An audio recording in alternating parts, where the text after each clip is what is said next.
वैसे कुछ अपनी बात कहने के पहले मैं कहना चाहता हूं कि यूं ही मैं इस सभागार में प्रवेश किया हूं तो प्रसून जी को बोलते हुए मैंने सुना। वो बात मेरे मन को छू गई है, क्योंकि हिंदी पर बहुत सारे लोगों के विचार हमने सुने हैं, लेकिन एक सेंटेंस जिसने कि मुझे बिल्कुल दिल को छुआ है कि हिंदी हमारी भाषा है और अंग्रेजी यह हुनर है। मैं इसके लिए बधाई की अब बहुत मिलती होगी। मैं आपका स्वागत करता हूं।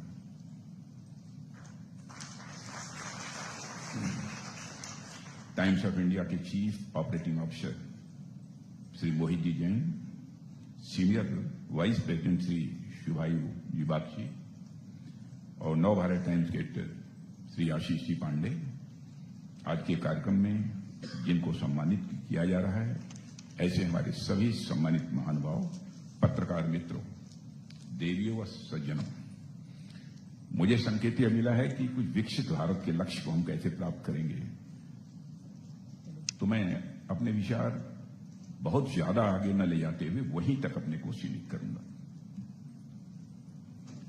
और आप सबको जानकारी है कि यह हमारा नव भारत टाइम्स हाईली रिप्यूटेड,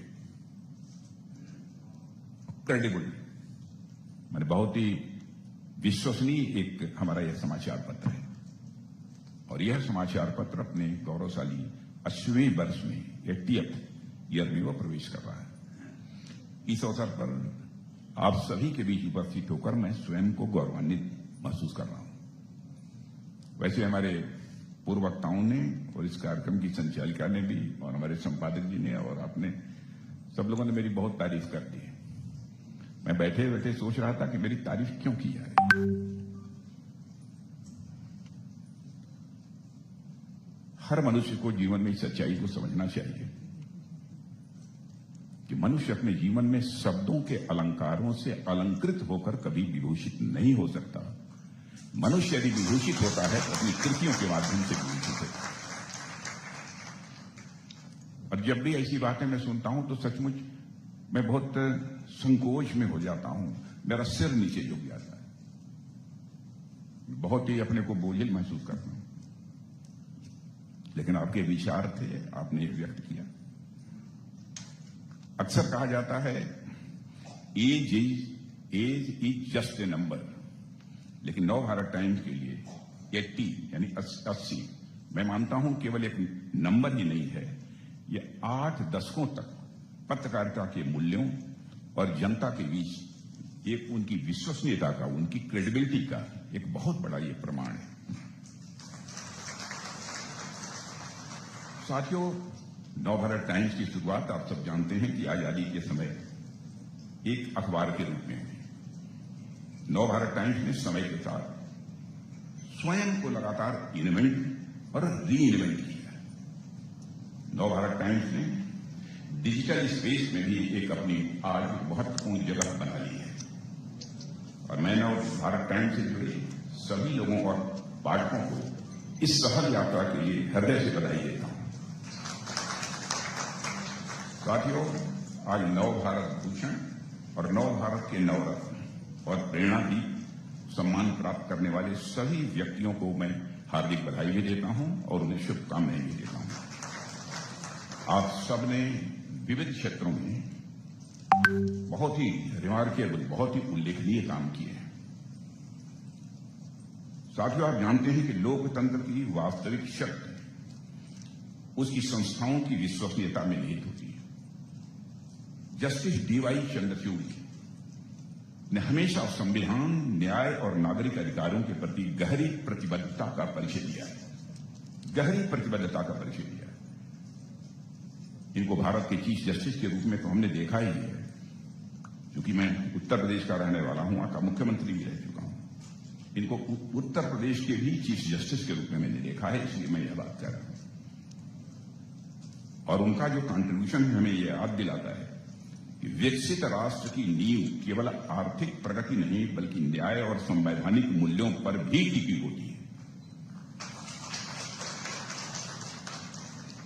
इसकी रक्षा का दायित्व किसी एक व्यक्ति का नहीं है, बल्कि मैं मानता हूं कि हम सभी का है।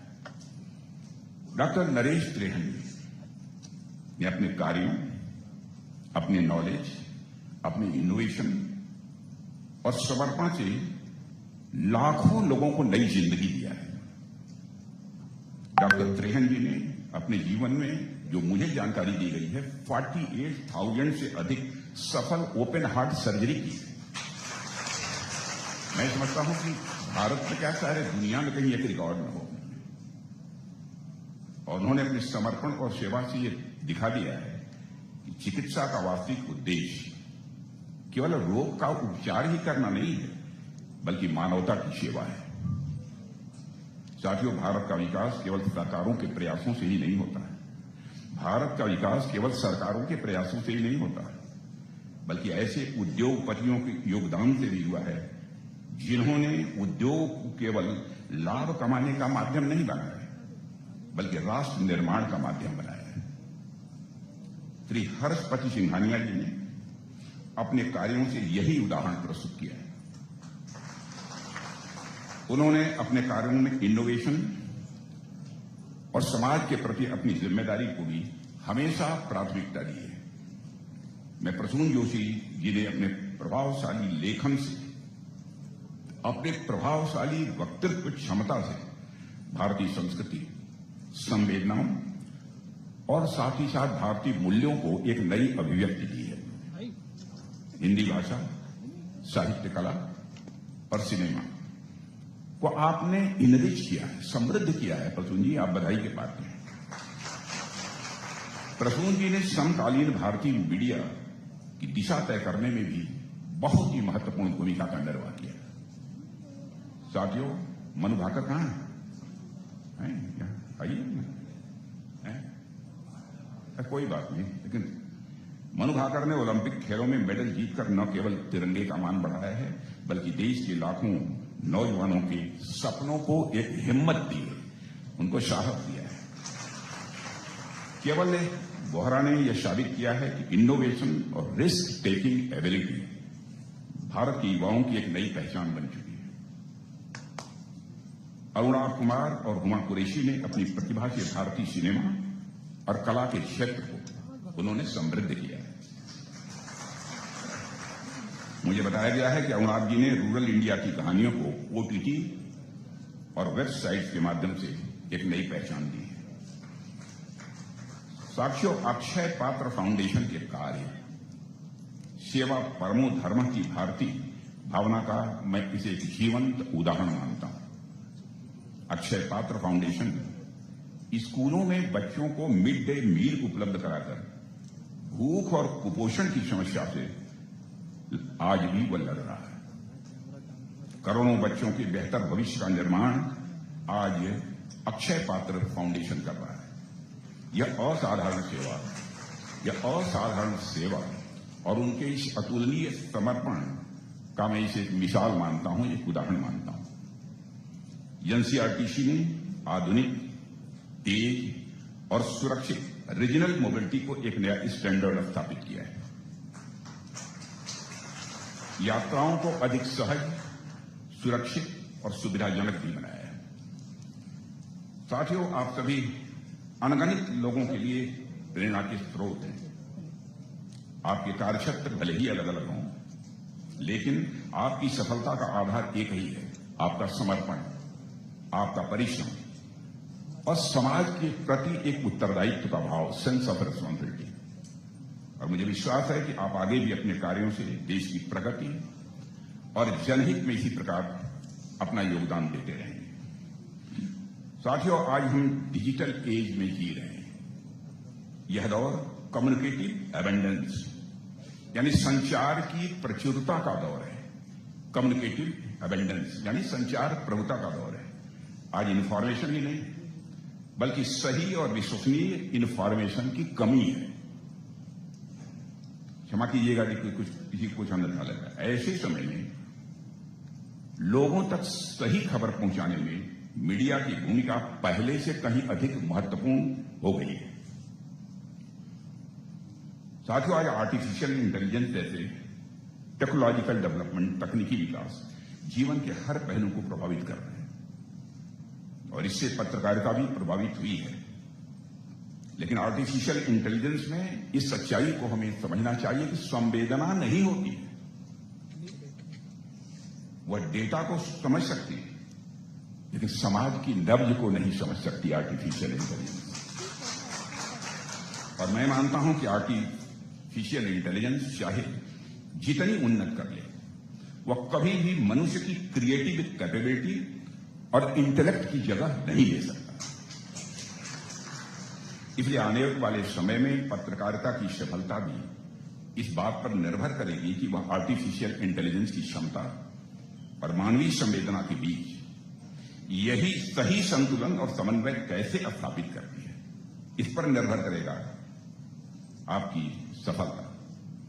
जहां आर्टिफिशियल इंटेलिजेंस पत्रकारिता को और अधिक तेज और सटीक बनाएगी, वहीं पर हमारी इमोशनल इंटेलिजेंस उसे मानवीय और विश्वसनीय बनाए रखेगी। और साथियों, इस वक्त मई में हिंदी पत्रकारिता के 200 वर्ष भी पूरे हुए हैं। 200 साल पहले पंडित जुगल किशोर जी शुक्ल, आप सभी परिचित होंगे, पंडित जुगल किशोर जी शुक्ल जी ने उदंत मार्तंड हिंदी समाचार पत्र की शुरुआत की थी, जिसके साथ हिंदी पत्रकारिता की नींव पड़ी। नवभारत टाइम्स हिंदी पत्रकारिता की इस महान विरासत का एक हिस्सा मैं मानता हूं। नवभारत टाइम्स। आज मैं श्री राजेंद्र माथुर जी को भी याद करना चाहता हूं, जो लंबे समय तक नवभारत टाइम्स के संपादक रहे हैं। है ना?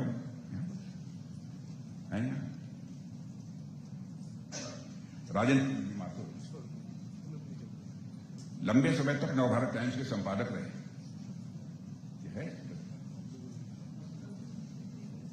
नहीं है। और भारतीय पत्रकारिता को बराबर उन्होंने समृद्ध किया है।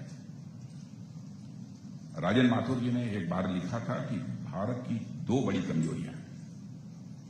पहली है संकल्प लेने से बचना, और दूसरी है संकल्प लेने के बाद उसे पूरा न करना। संकल्प लेकर, वचन देकर कोई बात यदि आदमी पूरी नहीं करता है तो समाज में क्राइसिस ऑफ क्रेडिबिलिटी, विश्वसनीयता का संकट पैदा होता है। और मैं समझता हूं कि किसी भी समाज के लिए सबसे बीमारी यदि कोई हो सकती है तो क्राइसिस ऑफ क्रेडिबिलिटी, विश्वसनीयता का संकट। वर्ड्स और डीड्स, कृति और कथन में अंतर नहीं होना चाहिए। हम लोग तो पॉलिटिक्स में सामान्यतः बहुत सारे ऐसे आरोप लगाते हैं, लेकिन इतनी ताज जिंदगी हमसे भी गलती हुई होगी, मैं इस सच्चाई को स्वीकार करता हूं। इंसान हूं, गलती हो सकती है, लेकिन सार्वजनिक मंचों से भी भाषण देते समय यह मैं सावधानी बरतता हूं कि हमारे वर्ड्स और डीड्स में कोई ज्यादा कि कभी अंतर न होने पाए। यह सावधानी पूरी तरह से मैं बरतता हूं। और साथियों, आज मैं विश्वास के साथ कह सकता हूं कि हमारी सरकार ने इन दोनों बुराइयों को राष्ट्रीय जीवन से हटाने का पूरा प्रयास कर रही है। हमने इस लक्ष्य को प्राप्त कर लिया, यह दावा नहीं करता हूं, प्रयास कर रही है। पिछले 12 सालों में भारत सबसे परिवर्तनकारी काल का साक्षी रहा है, और हमने संकल्प लिए और कुछ पूरा करके दिखाया। और यदि कोई हमारा संकल्प यदि अधूरा रह गया है तो उसको पूरा करके दिखाएंगे, यह मैं पूरे विश्वास के साथ कहता हूं। साथियों, वर्ष 2014 से पहले देश ने अपनी कमियों को, अपनी कमजोरियों को अपनी नीयत मान लिया था। पहले किसी भी काम को करने जाओ तो विशेषज्ञों की एक पूरी टोली होती थी यह बताने के लिए कि वो काम क्यों नहीं हो सकता। क्योंकि लंबे समय तक मैंने काम किया है मंत्री के रूप में भी, मुख्यमंत्री के रूप में, और इसी मेंटालिटी के कारण हम अपनी सीमाओं को ही अपनी पहचान मान बैठे थे। मैं कह सकता हूं कि हमारे प्रधानमंत्री नरेंद्र मोदी जी के नेतृत्व में हमने देश की इस मानसिकता को बदलने की भरपूर कोशिश की है और कर रहे हैं। आज यह नहीं पूछा जाता क्या भारत यह कर सकता है, आज यह पूछा जाता है कि भारत कब तक यह कर लेगा। मैं इसका एक उदाहरण आपको देता हूं। 2021 में हमने इंडिया सेमीकंडक्टर मिशन की शुरुआत की, और उसमें बड़े बड़े एक्सपर्ट्स के एनालिसिस भी समाचार पत्रों में छपे और बताया गया कि भारत सेमीकंडक्टर चिप बनाना भारत के लिए अभी संभव नहीं है। लेकिन हम अपने संकल्प से पीछे नहीं हटे। हमने पूरे देश में plug and play infrastructure model के आधार पर सेमीकंडक्टर पार्क्स बनाए और पिछले वर्ष हमने made in India semiconductor chip बनाने में सफलता हासिल कर ली। 2014 में जब हमने मेक इन इंडिया की शुरुआत की तो विपक्ष ने इस पर भी सवाल उठाया और उन्होंने इसे इस हद तक चले गए कि उन्होंने कहा कि यह तो फेल्योर है। लेकिन मेक इन इंडिया आज सफलता के नए कीर्तिमान बना रहा है, यह बात मैं विश्वास के साथ कह सकता हूं। पहले का भारत और आज के भारत में एक अंतर दिखाई देता है। पहले इंटरनेशनल फोरम पर भारत कुछ बोलता था तो भारत की बातों को जितनी गंभीरतापूर्वक इंटरनेशनल फोरम पर लिया जाना चाहिए नहीं लिया जाता था। लेकिन आज हमारा भारत इंटरनेशनल फोरम पर कुछ बोलता है तो सारी दुनिया कान खोलकर सुनती है कि भारत बोल क्या रहा है। यह भारत की हैसियत बनी। साथियों, मोबाइल मैन्युफैक्चरिंग में पहले केवल 18,000 करोड़ रुपए की वैल्यू की थी हमारी यह मोबाइल मैन्युफैक्चरिंग 18,000 करोड़ रुपए की वैल्यू की थी, जो आज 28 गुना बढ़कर 5.5 लाख करोड़ रुपए तक पहुंच गई है। मोबाइल एक्सपोर्ट तो था जो करीब 163 गुना बढ़कर 2.6 लाख करोड़ तक पहुंच गया है। साथियों, 2014 तक भारत 50,000 करोड़ के आसपास के ऑटोमोबाइल एक्सपोर्ट करता था। 50,000 करोड़ के आसपास। आज भारत एक साल में 1,20,000 करोड़ रुपए के ऑटोमोबाइल एक्सपोर्ट कर रहा है। भारत ने 100 से अधिक देशों को इलेक्ट्रिक व्हीकल का एक्सपोर्ट शुरू किया है। आज भारत साथियों उन चुनिंदा देशों में शामिल हो गया है जिन्होंने स्वदेशी हाई हॉर्स पावर लोकोमोटिव बनाया है। इतना ही नहीं, पहली बार दुनिया में इस इंजन को ब्रॉड गेज ट्रैक पर सफलतापूर्वक संचालित करने का कीर्तिमान भी भारत ने ही स्थापित किया है। वर्ष 2026 में भारत का डिफेंस प्रोडक्शन, क्योंकि मैं रक्षा मंत्रालय से जुड़ा हूं, स्वाभाविक अपनी कुछ बात के रखना चाहूंगा। आज हमारा defence production more than 1,78,000 crore पहुंच चुका है। और मैं आपको बतलाना चाहूंगा कि आज के 7-8 साल 9 साल पहले तक हमारा यह डिफेंस एक प्रोडक्शन अप्रॉक्सीमेटली 46,000 करोड़ था, केवल 46,000 करोड़ था। ऑपरेशन सिंदूर के बाद made in India defence platforms का भरोसा मजबूत हुआ है। डिफेंस एक्सपोर्ट भी रिकॉर्ड 38,000 करोड़ रुपए से ऊपर पहुंच गया है। और मैं आपको बतलाना चाहूंगा 2013 और 14 में यह केवल 686 करोड़ था, जो आज यह बढ़कर 57 टाइम्स बढ़ चुका है और यह 38,000 करोड़ से अधिक हो चुका है। वैसे इस समय अभी पूरी रिपोर्ट मैंने नहीं मांगी है, 40,000 से ऊपर जा रहा होगा, ऐसा मेरा अनुमान है। साथियों, भारत में पिछले 10-12 सालों में एक डिजिटल रिवॉल्यूशन हुआ है, इसे सभी स्वीकार करते हैं। आज हर हाथ में आपको स्मार्टफोन देखने को मिलेगा जिसमें सारी सर्विसेज कन्वर्ज कर रही हैं। साल 2014 में देश में 6 करोड़ ब्रॉडबैंड कनेक्शन थे, जो आज 100 करोड़ तक पहुंच गए हैं। आप सभी यूपीआई से तो इस समय अच्छी तरह परिचित हैं, भले ही दुनिया के कई देश इससे परिचित न हो, लेकिन भारतवासी, भारत का एक छोटा बच्चा भी अब इस यूपीआई से परिचित है। स्कूल कॉलेज में पढ़ने वाले लोग भी परिचित हैं। आपको आश्चर्य होगा कि केवल अप्रैल महीने में 22.35 बिलियन, मिलियन की बात नहीं कर रहा हूं, 22.35 बिलियन यूपीआई ट्रांजैक्शंस हुए और इनकी वैल्यू है 29 लाख करोड़ रुपए। आज यूपीआई की सुविधा कई देशों में भी पहुंच गई है, कई देशों ने इसे अपनाया भी है। साथियों, यूपीए के समय में देश 2G और 3G नेटवर्क में था। आज देश 5G पर चला गया है और हमने अपना पूरा 5G स्टैक देश में ही विकसित किया है। यह हमारे लिए गौरव की बात है। हमने मेड इन इंडिया 5G बनाया है और सबसे तेजी से देश भर में इसे पहुंचाया भी है। देश के 99.9% डिस्ट्रिक्ट में 5G नेटवर्क की कवरेज हो चुकी है। अब हम मेड इन इंडिया 6G पर इस समय तेजी से काम कर रहे हैं। साथियों, 2014 से पहले हमारी क्या मानसिकता थी, मैं आपको इसकी एक और उदाहरण देना चाहता हूं। हमसे पहले यह मान लिया गया था कि लीकेज और करप्शन को रोकना तो असंभव है, यह नहीं किया जा सकता। ब्राइब इम्यूनिटी देने तक की बातें इस देश में हो रही थी। ब्राइब इम्यूनिटी, यदि कोई थोड़ा बहुत कर लेता तो कोई बात नहीं है, ब्राइब इम्यूनिटी भी देने की बातें हो रही थी। ऐसा माना जाता था कुछ भी कर लिया जाए, सरकार जो पैसा भेजती है, मैं उस सरकारी पैसे की बात कर रहा हूं, जो सरकार पैसा भेजती है वह पूरा आम जनता तक पहुंचेगा ही नहीं। लेकिन हमारी सरकार ने करप्शन और लीकेज को सिरे से समाप्त करने में कामयाबी हासिल कर ली है। यह संकल्प किया, कर लिया।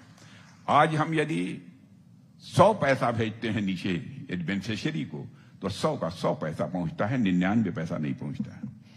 डायरेक्ट बेनिफिट ट्रांसफर, जनधन, आधार और मोबाइल ट्रिनिटी के माध्यम से सरकारी योजनाओं का लाभ सीधे लोगों के खातों में पहुंचाया जा रहा है। साथियों, सरकार ने देश में जो जैम नेटवर्क तैयार किया, उसके कारण लोगों के बैंक खातों में 51 लाख करोड़ रुपए का डायरेक्ट बेनिफिट ट्रांसफर हुआ है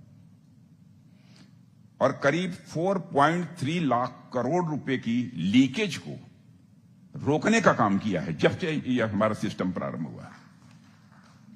साथियों, इस तरह जब हमने जीएसटी लागू करने की बात की तो बहुत से लोग फेडरलिज्म की आड़ लेकर इसे भी क्रिटिसाइज करने लगे। लेकिन आज जीएसटी कोऑपरेटिव फेडरलिज्म का एक क्लासिकल एग्जाम्पल बनकर हो रहा है। और यह बात मैं नहीं कह रहा हूं, यह कहने वाले यहां भी बैठे हैं, जस्टिस डीवाई चंद्रचूड़ जी ने कही थी। वे आज हम सभी के बीच में हैं। आप चाहें तो बाद में जरूर इनसे कंफर्म कर लीजिएगा कहा है कि नहीं कहा है। साथियों, कुछ लोग कहते थे कि नरेंद्र मोदी कितनी बार भी देश के प्रधानमंत्री बन जाएं तो भी वह जम्मू कश्मीर से आर्टिकल 370 समाप्त नहीं कर सकते। बहुत से लोग कहते थे चाहे जो भी हो जाए, नक्सलवाद को तो समाप्त नहीं किया जा सकता। लेकिन हमने आर्टिकल 370 को भी समाप्त किया और नक्सलवाद को भी समाप्त करने में कामयाबी हासिल की। साथियों, आजादी के बाद दशकों तक भारत में सोशलिस्ट इकोनॉमिक फिलॉसफी की आड़ में गरीब का बहुत महिमामंडन हुआ, गरीबी का बहुत महिमामंडन हुआ। वेल्थ क्रिएशन की बात न करके बस वेल्थ डिस्ट्रीब्यूशन की बात की जाती थी। लेकिन मैं एक सीधा सा प्रश्न पूछना चाहता हूं, जब वेल्थ क्रिएशन हो ही नहीं रहा था तो बांटा क्या जा रहा था? हमने इस मानसिकता को समाप्त करने में काफी हद तक कामयाबी हासिल कर ली है। हमने कहा कि उद्यमी, एंटरप्रेन्योर समस्या नहीं है, समाधान है। उद्यमी देश में एम्प्लॉयमेंट जनरेट करते हैं और वेल्थ क्रिएटर की भूमिका निभाते हैं। इसलिए हमने एंटरप्रेन्योरशिप को बढ़ावा दिया है। हमने जन विश्वास पहल की शुरुआत की। 500 से अधिक माइनर ऑफेंसेस को डीक्रिमिनलाइज कर दिया और इसका परिणाम है कि आज भारत दुनिया की तीसरी सबसे बड़ी अर्थव्यवस्था बनने की ओर अग्रसर है। बन गया है, मैं नहीं कह रहा हूं, बनने की ओर आगे बढ़ रहा है। दुनिया का तीसरा सबसे बड़ा स्टार्टअप इकोसिस्टम भारत बन चुका है। पिछले 12 वर्षों में स्टार्टअप की संख्या 500 से बढ़कर 2 लाख से ज्यादा हो गई है और यूनिकॉर्न की संख्या 4 से बढ़कर 125 हो गई है। साथियों, हमारा मानना है कि वेल्थ क्रिएशन और सोशल जस्टिस एक दूसरे के विरोधी नहीं है, बल्कि एक दूसरे को सप्लीमेंट करते हैं, एक दूसरे के पूरक हैं। वेल्थ क्रिएशन और सोशल जस्टिस इसी सोच का परिणाम है जब भारत चौथी सबसे बड़ी अर्थव्यवस्था बना तो चौथा सबसे समता मूलक देश भी बना। 25 करोड़ लोगों को गरीबी रेखा से बाहर करने में इतने ही समय में कामयाबी हासिल की है। 4 करोड़ लोगों को घर मिला है, 10 करोड़ से ज्यादा लोगों को एलपीजी सिलेंडर मिला है। साथियों, पिछले एक दशक की सबसे बड़ी उपलब्धि केवल यह नहीं है कि भारत ने क्या क्या हासिल किया है, सबसे बड़ी उपलब्धि यह भी है कि भारत ने अपनी सोच को बदला है। पिछले 12 वर्षों में तमाम ग्लोबल चैलेंजेस के बावजूद भी भारत की अर्थव्यवस्था लगातार बढ़ रही है। वेस्ट एशिया की क्राइसिस के बावजूद, कितनी बड़ी क्राइसिस थी, लेकिन उस क्राइसिस को भी हमने चैलेंज के रूप में स्वीकार किया। लेकिन भारत को ऐसी परिस्थिति में भी उसकी इकोनॉमी को बहुत कमजोर नहीं होने दिया।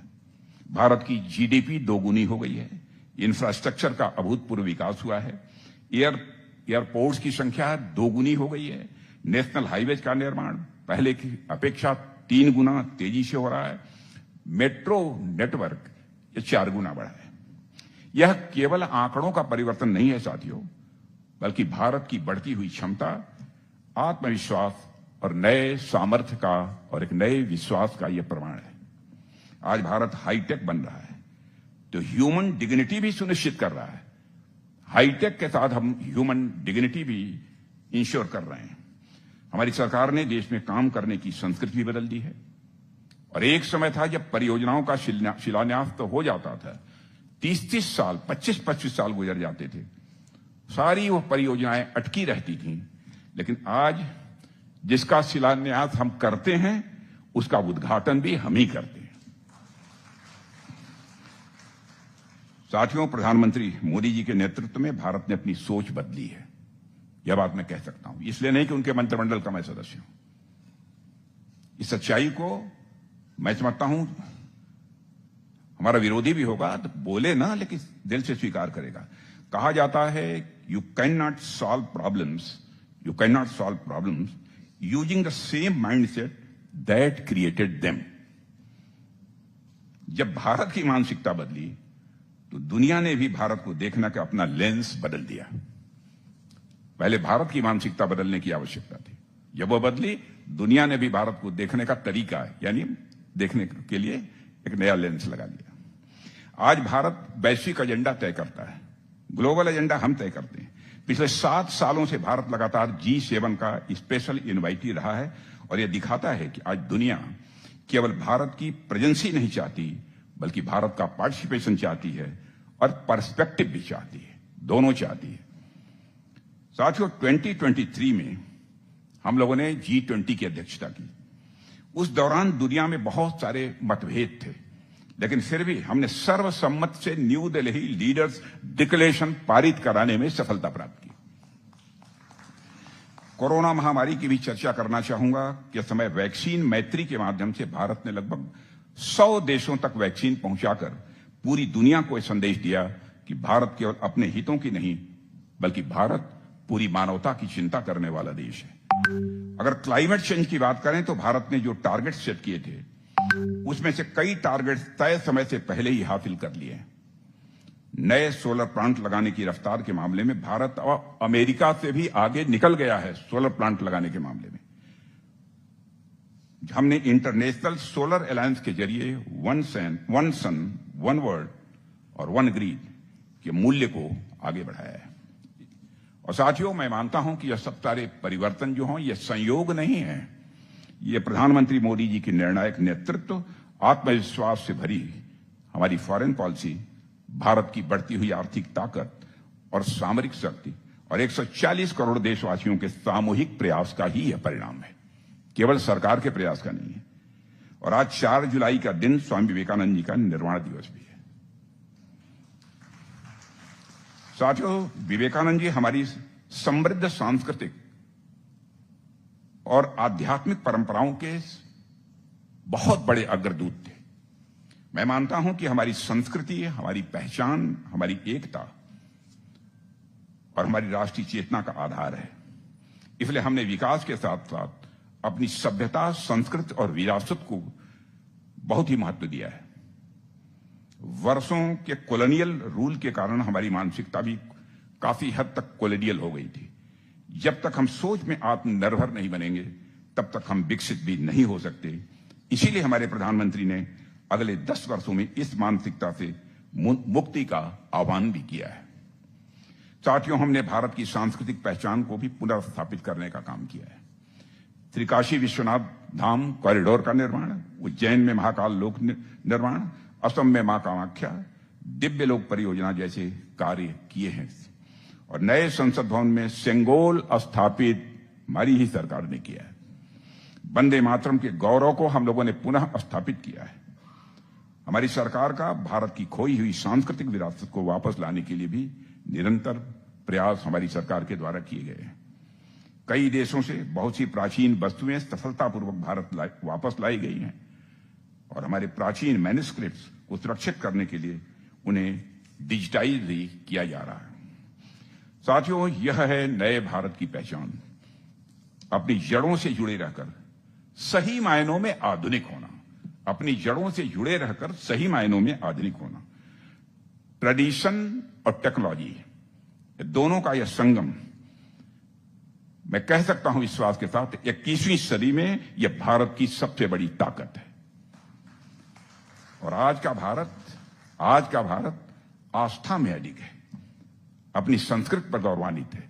मैं जानता हूं कि बहुत सारे सो कॉल्ड प्रोग्रेसिव्स यह कह सकते हैं, आस्था का क्या महत्व है, आस्था का क्या मतलब होता है।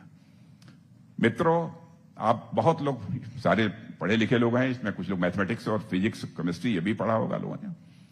मेरा यह कहना है, मैथमेटिकल प्रॉब्लम्स यदि आस्था और विश्वास के आधार पर हल की जा सकती हैं तो जीवन की प्रॉब्लम्स आस्था और विश्वास के आधार पर क्यों नहीं हल?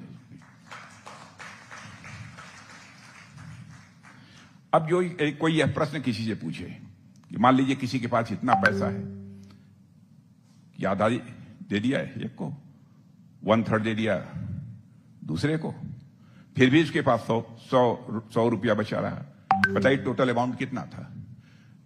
तो हमारे स्टूडेंट क्या करता है, let us consider the total amount was a. अब ये तो हो नहीं सकता, आधा उसको दे दिया, 1/3 उसको दे दिया, फिर भी 100 रुपया बचा रहा, तो ये तो हो नहीं सकता।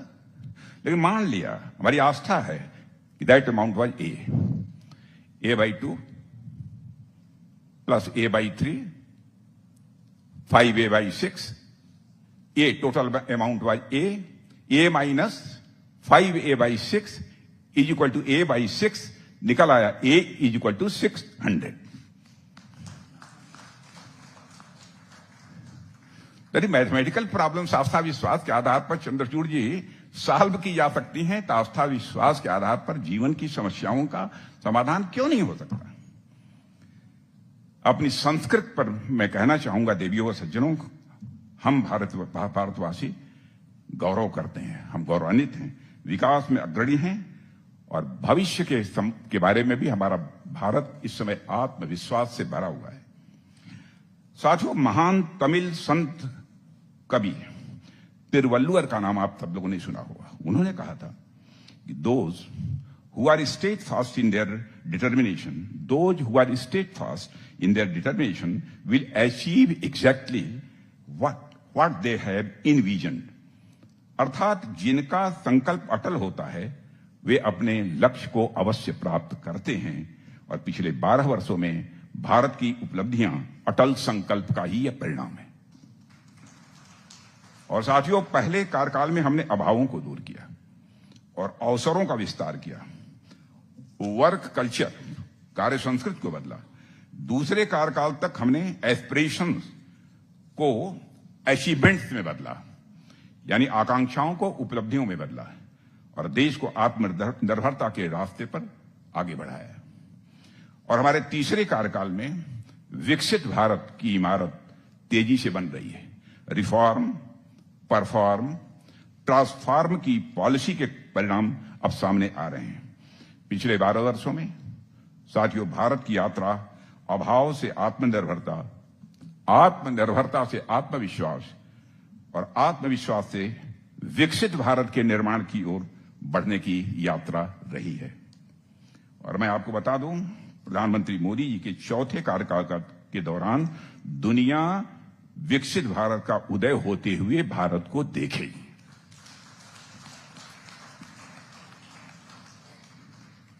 साथियों, आज भारत का मीडिया परिदृश्य अभूतपूर्व गति से विस्तार कर रहा है और पिछले एक दशक में देश में रजिस्टर्ड पब्लिकेशंस की संख्या लगभग 1 लाख से बढ़कर 1.5 लाख से अधिक हो गई है। पब्लिकेशंस की संख्या, निजी सैटेलाइट टीवी चैनलों की संख्या भी लगातार बढ़ी है। मैं मानता हूं कि यह केवल मीडिया का विस्तार नहीं है, बल्कि भारत में लोकतंत्र, अभिव्यक्ति और संवाद की बढ़ती हुई यह शक्ति का भी एक प्रमाण है। साथियों, पत्रकारिता की वास्तविक शक्ति केवल सूचना देने में नहीं, बल्कि समाज को सही दिशा देने में और सत्य को सामने लाने और लोकतंत्र को सशक्त बनाने में है। और कई बार ऐसी गलत बातें भी फैल जाती हैं समाज में साथियों, जो समाज के सेनाओं के मनोबल को भी बुरी तरह प्रभावित करती हैं। उसकी चर्चा यहां मैं नहीं करना चाहूंगा, लेकिन इतना कहना चाहूंगा, ऐसी बातों से अनावश्यक भ्रम पैदा होता है। जिन लोगों ने कुछ पढ़ा होगा शायद उनको जानकारी होगी। साथियों, आज इस मंच से मीडिया जगत के लोगों से एक आग्रह भी मैं करना चाहता हूं। पत्रकारिता में सबसे पहले खबर देना महत्वपूर्ण हो सकता है, पत्रकारिता में सबसे पहले खबर देना महत्वपूर्ण हो सकता है, लेकिन सबसे सही खबर देना उससे भी अधिक महत्वपूर्ण है। विशेषकर जब विषय हमारी सेनाओं, राष्ट्रीय सुरक्षा और शहीदों के सम्मान से जुड़ा हो। और मैंने देखा है कि हमारे पत्रकार मित्रों ने इस दायित्व का निर्वहन किया है, हमें उन पर गर्व है। मैं समझता हूं तब हर शब्द केवल समाचार नहीं रहता है, बल्कि राष्ट्रीय दायित्व बन जाता है। मैं इस अवसर पर जस्टिस डीवाई चंद्रचूड़ जी की कही एक बात भी याद दिलाना चाहता हूं। देखिए, आपको मैंने खूब सुना है, खूब देखा है। उन्होंने पत्रकारिता से जुड़े एक कार्यक्रम में कहा था कि फेक न्यूज में समाज में तनाव पैदा करने की क्षमता होती है और यदि इसे रोका न जाए तो यह लोकतंत्र को भी बहुत नुकसान पहुंचा सकती है। बड़ी बात कही थी उन्होंने। और उन्होंने यह भी कहा है कि दुष्प्रचार और फेक न्यूज में लोकतांत्रिक विमर्श को अस्थायी रूप से क्षति पहुंचाने की क्षमता होती है।